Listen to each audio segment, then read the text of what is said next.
This surge concept is, in fact, no different from what we have repeatedly tried, but with 20,000 troops, we will not, in any imaginable way, be able to accomplish any new progress.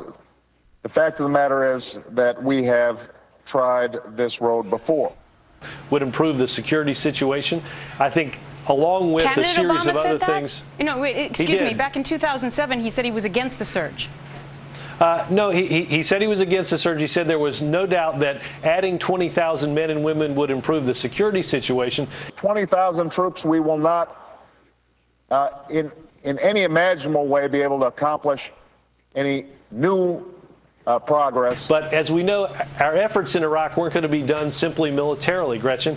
Well, there had to be a political accommodation. We had sectarian violence between Sunni, Shia, and Kurd, and quite frankly, the Sunni and the Shia and the Kurd had to decide that they were going to live and work together for an Iraq that met their future needs and not fight each other. I think that's why we're at this moment, and that's what the president's going to mark So that will be tonight. the way in which the president will address his flip-flop on the issue tonight. Gretchen, I'm happy to spend a lot of time looking back at decisions 4 years ago or even 7.5 years ago. I think what's important while you guys play political games is the president to laud our men and women and to mark the end of our combat mission. No political games here. I think a lot of people in the American public are wanting to know what the president will say and how he'll rectify what he said back in 2007. Let me ask you this. Word on the street has been that the president will call President Bush today. What will he say when he calls President Bush? Well, I think the president will talk about the situation in Iraq, thank the president for his service, for his love of country, and I think they'll have a nice, private, quiet conversation about what's going on in the world. Will President Obama credit President Bush tonight in his speech for the success in Iraq? Again, Gretchen, I think you've asked me this question twice, and I've given you an answer. No, this is the first time I've asked you the question. Will President Obama thank President Bush tonight during his speech for the success of the surge?